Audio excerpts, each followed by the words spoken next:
हर हर महादेव दोस्तों, आज की वीडियो में गुरुजी बताने जा रहे हैं एक लोटा जल के क्या क्या चमत्कारी उपाय रहते हैं और इससे क्या क्या फ़ायदे होते हैं।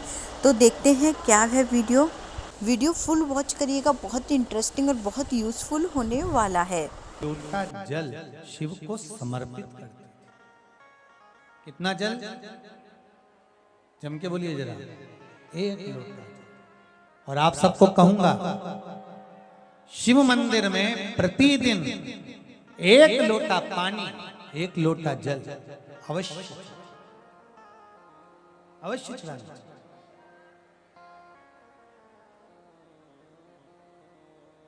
एक लोटा पानी भगवान शंकर को अवश्य चढ़ाना। क्या होता है? 3 दोष समाप्त होते हैं एक लोटा पानी शिव जी को चढ़ाने से। 3 दोष। पहला पितृदोष, दूसरा वास्तु दोष और तीसरा कालसर्प दोष। जब हम घर में से जल लेकर जाते हैं तो हमारे घर का पानी जब जाता है तो घर का जो वास्तु केंद्र होता है वो रसोई घर होता है। रसोई घर में से जल ले जाकर शिव जी को चढ़ाते हैं तो उससे वास्तु दोष समाप्त होता है। दूसरे नंबर पर है पितृदोष। घर का जो मटका होता है, परिंडा होता है, हंडा होता है, वो पितरों का स्थान होता है। उस पितरों के स्थान पर जो जल भरा होता है उसमें से अगर भाग भगवान शिव को चढ़ाया जाए तो पितरों का देवता आर्यमा भगवान शंकर के कहने पर चलता है। इसलिए वो भाग जब शिव को प्राप्त होता है तो आर्यमा संतुष्ट होकर पितरों को भी फल प्रदान करता है। तीसरे नंबर पर कालसर्प दोष। भगवान शंकर को एक लोटा पानी अगर चढ़ा रहे हो, भगवान शिव पर एक लोटा पात्र जल का अगर चढ़ा रहे हो तो आपका कालसर्प दोष समाप्त। कालसर्प दोष होता कैसे? शंकर भगवान का चढ़ा हुआ जल तुलसी जी में चढ़ाने से पत्रिका में कालसर्प दोष हो जाता है। जैसे माँ जो होती है ना, घर की जो माँ होती है, अगर गर्भ में बच्चा है, गर्भ में संतान है, और वो शिव जी पर अगर एक लोटा पानी जैसे शंकर जी पर जल चढ़ाया, थाली में सारे भगवान को निला लिया, गणेश जी, देवी जी, शंकर जी, सारे देवताओं को एक ही थाली में रखकर स्नान कराकर वो शंकर का चढ़ा हुआ जल जब चढ़ाया जाता है तुलसी जी में ले जाकर लोग डाल देते हैं, उससे जो बच्चा जन्म लेता है उस बच्चे की पत्रिका में कालसर्प दोष आ जाता है।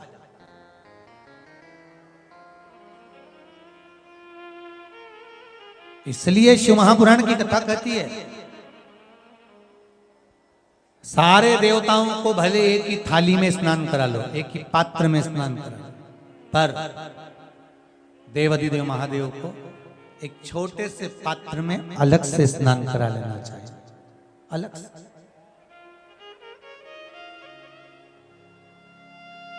और उस पात्र का जल शिव जी को समर्पित करा हुआ जल तुलसी जी में नहीं डालना। तुम्हारे घर में जो पौधा हो आप उसको उसमें समर्पित कर दो। जैसे बेलपत्री चढ़ाने के बाद जल चढ़ाना या जल चढ़ाकर बेलपत्र चढ़ाना। एक पत्र है, बड़ा सुंदर है, छोटा सा भाव, प्रश्न अच्छा है, आप सबके हित का।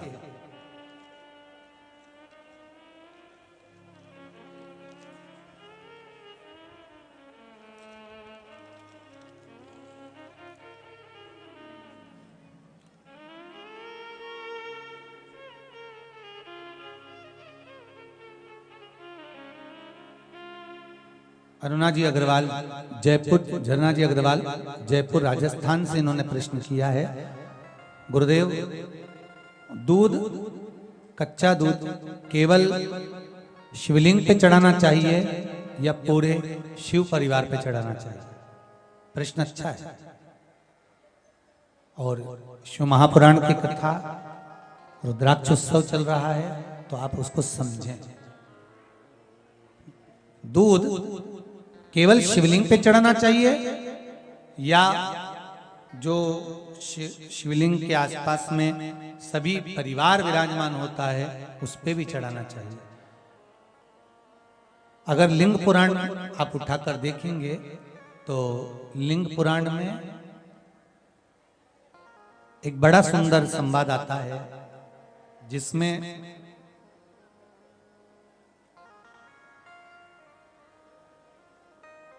पीले कलर के शिवलिंग का वर्णन आता है।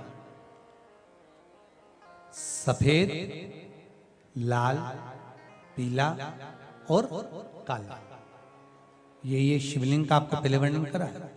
ब्राह्मण सफेद मट्टी का शिवलिंग बनाता है, वैश्य पीली मट्टी का शिवलिंग बनाता है, क्षत्रिय लाल मट्टी का शिवलिंग का निर्माण करता है, शूद्र काली मट्टी का शिवलिंग का निर्माण करता है। काली मिट्टी के शिवलिंग का निर्माण करता है। ये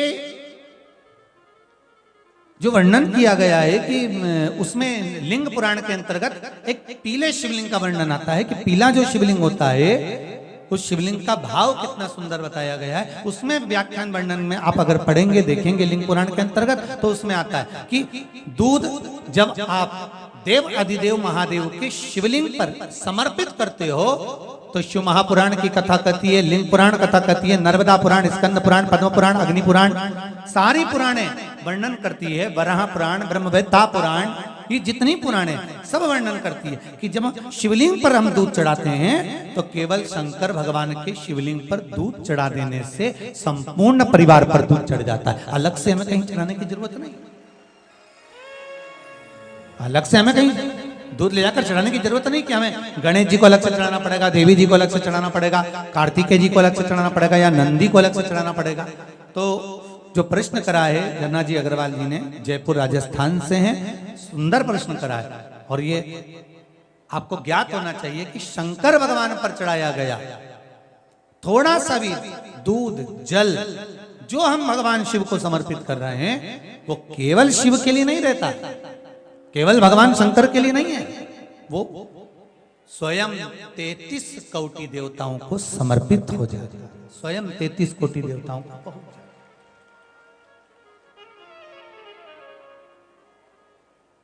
अलग से देने की जरूरत नहीं होती।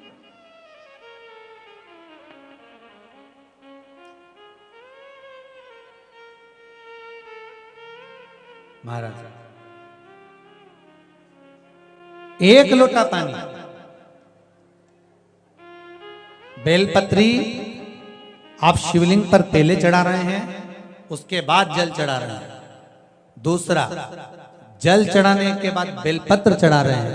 ये दो अलग अलग क्रम है शंकर भगवान की पूजन के। आप समझ लीजिएगा जरा, ये प्रसंग कभी नहीं आया, आज आया है तो उसको समझ लीजिए।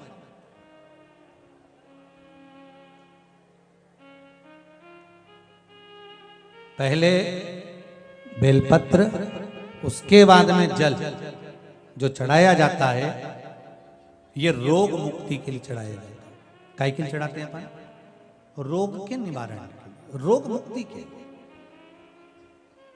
जैसे कोरोना महामारी के अंतर्गत अपन सबने स्मरण किया ऑनलाइन शिव महापुराण में कि एक वर्णन किया था कि अगर ज्यादा स्वास्थ्य गड़बड़ हो रहा है तो एक लोटा दूध था और एक लोटा पानी बेलपत्र रखकर फिर चढ़ाने का उस समय पर वर्णन किया। आप लोगों ने, कई लोगों ने उसको किया और उसका लाभ आपको मिला। उसी तरह आप शिव मंदिर में जाकर दर्शन करेंगे तो दो चीजें अपने को दर्शन करने को मिलेगी। एक भक्त आता है शंकर जी के मंदिर में, आलोक भाव से पहुंचते हैं तो पहले वो क्या करते हैं, पहले बेलपत्री चढ़ा देते हैं फिर जल चढ़ा देते हैं। और एक भक्त जो शिव मंदिर में पहुंचता है पहले जल चढ़ाता है फिर बेलपत्र चढ़ाता है। दोनों का अलग अलग क्रम है, दोनों का अलग अलग भाव वर्णन है। पहला, अगर बेलपत्र चढ़ाया है और उसके बाद अगर शंकर भगवान पे जल चढ़ा रहे हो तो ये रोग मुक्ति के लिए होता है। जैसे बड़े रोग किसी को हो जाए, रोग किसी को घेर ले तो वो बेलपत्री चढ़ाने के बाद फिर जल चढ़ाएगा तो उसको रोग थम जाएगा और फिर वो रोग आगे नहीं बढ़ेगा, आगे नहीं बढ़ेगा।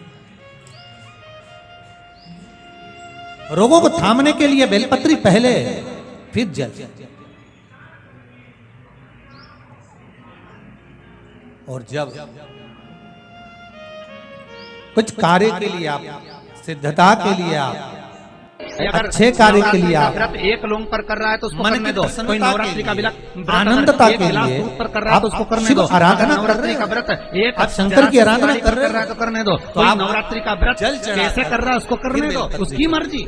तुम्हारे घर में जैसा व्रत होता है, तुम्हारे घर में जैसा नियम और कितनी महत्वता कलश की महाराज। जिनके घर में ज्यादा रोग हो, बीमारी हो, ज्यादा तकलीफें आ रही हो, कष्ट बढ़ रहा हो, बीमारियां बढ़ रही हो, या भय लग रहा हो, डर लग रहा हो, हृदय चित्त में कहीं ना कहीं आपको भय का भान हो रहा हो, तो एक लोटा पानी एक कलश में जल भर कर रख लीजिए और रात भर उसको रख लेने दो। नवरात्र चल रहा है, उस कलश को रात भर रखकर सुबह सुबह उस कलश में एक बेलपत्र डालकर उस जल को नीम के पेड़ के नीचे, जहाँ नवरात्रि में नीम के पेड़ के नीचे सारी विद्याएं, आदि शक्तियां, सारी देवी उस नीम के पेड़ के नीचे विराजमान रहती हैं। उस कलश में एक बेलपत्र डालकर रात भर रखकर उस जल को पूरे घर में घुमाकर उस नीम के पेड़ के नीचे समर्पित कर दीजिए महाराज। घर में भय लगना बंद हो जाएगा, कोई बड़ी बीमारी आपको घेरेगी नहीं और उस बीमारी से, उस रोग से आप मुक्त रहेंगे। उस बीमारी से, उस रोग से बेलपत्र जो हम भगवान शंकर को समर्पित करते हैं उसका मध्य जो भाग होता है, कलश का जो 3 देवताओं का मध्य जो भाग होता नवरात्रि में है, उसको पकड़ 9 कर दिन लिखो। में से कोई एक दिन ऐसा ले लो पूर्व की कथाओं जिस में ये दिन भी वर्णन कन्याओं किया का है कि भोजन बेलपत्र कराओ, की डंडी का साथ में उनको लाल चुनरी ओढ़ाओ, पूर्व की या कथाओं कोई में ये लाल भी बताया वस्त्र, गया है लाल पूजन कि की बेलपत्र सामग्री की उनको तीनों डंडी नवरात्रि में देवी जी की जो बाती लगाई जाती है वो लंबी लगाई खाली जाती जगह है। होती लंबी है। बाती का प्रमाण अलग होता है। लंबी बाती क्यों लगाई जाती है? भगवान के मंदिर में दीप में देवियों की पूजन में आज जो क्रम चल लक्ष्मी रहा की है, वृद्धि के लिए अपन जो समझ रहे हैं वो ये कौन होना से चाहिए देवता के कि लंबी बत्ती आप लगती है और किस कौन से कामना देवता से के जल गोल चढ़ा बत्ती रहे लगती है, हैं, उसका आपके भी जल प्रमाण चढ़ाने का क्रम क्या है। अगर किसी आप देवी की रोग पूजन मुक्ति करो के तो लिए लंबी चढ़ा रहे बत्ती हैं, आती तो है। पहले कुल देवता बेलपत्र की चढ़ेगी, पूजन करो तो लंबी फिर बत्ती आती है। आप कार्य सिद्धि के किसी लिए चढ़ा मंदिर रहे में हैं, किसी देवता जल को चढ़ेगा। लगाने जाओ तो गोल बत्ती लगती है और उसका भी प्रमाण है। लंबी शेष बत्ती जहाँ कार्य लगाई है, अगर लक्ष्मी के सामने लगाई है तो लक्ष्मी की लंबाई बढ़ती है, लक्ष्मी की वृद्धि बढ़ती कोई है। विशेष अगर कुल देवता के नाम की लगाई है तो वंश की वृद्धि होती है। ब्रह्मलोक में इसलिए ब्रह्मा हमारे यहाँ अमावस्या पूनम को वैकुंठ पाटे में माटे भगवान बनाते हैं, विष्णु उसको गोल है। बत्ती नहीं लंबी लगाई पर जाती है। संसार जिससे सागर में ब्रह्मांड में नवरात्र में देवी मृत्यु जी लोक की में बाती अगर लगाई कोई जाती देव है, है लंबी लगाई जाती तो है, वो गोल देव नहीं। अधिदेव क्यों? महा जिससे माँ हम पर कृपा बना कर रखी, हमारा वंश खूब बढ़े, हमारे यहाँ लक्ष्मी की वृद्धि है। स्थिर बाती गोल बाती लगाई जाती है ब्रह्मा के मंदिर में, इंद्र के मंदिर में, देवता के मंदिर में। तुलसी के सम्मुख में लंबी बाती नहीं लगती, तुलसी के सम्मुख में गोल बाती लगाई जाती है, जिससे स्थिरता का भाव केंद्रित। पीपल के वृक्ष के नीचे कभी लंबी बाती नहीं लगती, बड़ के पेड़ के नीचे कभी लंबी बाती नहीं लगती, आंवले के पेड़ के नीचे कभी गोल बाती नहीं लगती, आंवले के वृक्ष के नीचे लंबी बाती। आम के भोलेनाथ पत्ते जिस डाली में लगे होते हैं वो डाली कोमल सी डाली, 11 टुकड़े महाराज एक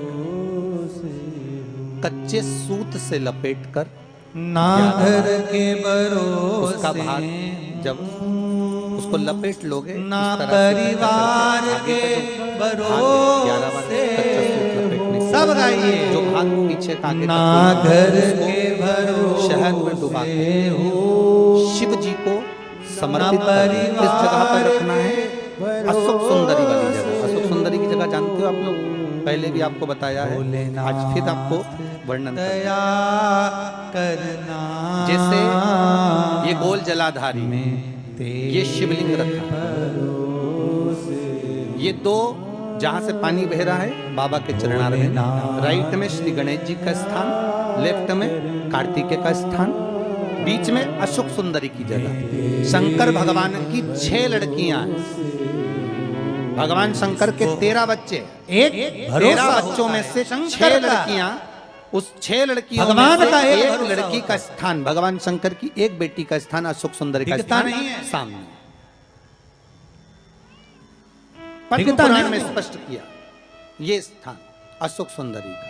ना शंकर भगवान की जलाधारी में पार्वती जी का हस्त कमल, ऊपर से जो एक एक बूंद पानी गिरता है, ये शंकर भगवान की 5 लड़कियों का स्थान है, जया, विषहरा, शामरी बारी, दौतली और देव। शंकर भगवान की 5 लड़कियां भगवान शंकर के मस्तक पे जल की धार गिरा रही। ना उनके भरोसे बीच में जो अशोक सुंदरी का स्थान महाराज, उस जगह पर शहद का मुख, जो शहद आपने भिगोया है, उस शहद का मुख शंकर जी की ओर कर इसी चैत्र के महीने में, इन्हीं नवरात्रि में शंकर भगवान के उस अशोक सुंदरी की जगह पर शहद का भाग शिव जी की ओर रख दे। महाराज, अगर घर में संपदा की कमी हो या कोई पैसा खा गया हो, रुपया नहीं दे रहा हो, पैसा अटक गया हो, तो उस शहद को आप किसके भरोसे पर आए हो? उस आम के जम के बोलो जरा। डंडी है, उसको 11 डंडी बोले, उससे अपनी कामना कर आ जाइए।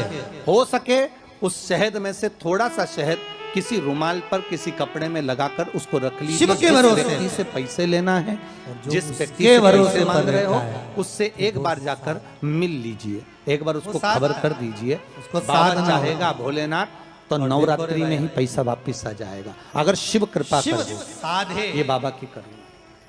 भोलेनाथ। आम का पल्लव कोई साधारण नहीं, जिसको कलश के ऊपर रखा जाता है। शिव की कृपा, जिस आम के पेड़ पर स्वयं कामदेव चढ़कर भगवान शंकर के तीसरे नेत्र द्वारा जलकर भस्म हो जाते हैं, वो आम का पेड़ साधारण नहीं हो सकता,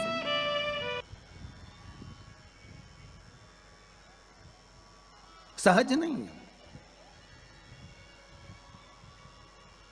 और वैसे भी शिव शिव है महाराज। आम का जो पत्ता होता है, आम का जो पल्लव होता है, उस आम के पत्ते पर हल्दी और सिंदूर, इन दोनों से स्वस्तिक का निर्माण किया जाए। देवी भागवत का संवाद है, बहुत ध्यान देना महाराज। जिन कन्याओं का विवाह ना हो पंचमी के दिन, नवरात्रे की कोई सी भी पंचमी, मतलब जो पंचमी तिथि पड़ेगी, कोई भी नवरात्रा हो, चाहे वो 4 नवरात्रे में से, चाहे वो पौष का हो, अश्विन का हो, चैत्र का हो, आषाढ़ का हो, किसी भी नवरात्रि में आप कर सकते हैं। एक पान के पत्ते पर, एक ही पत्ते पर जो 2 स्वस्तिक बनेंगे, एक हल्दी का बनेगा, एक सिंदूर का बनेगा।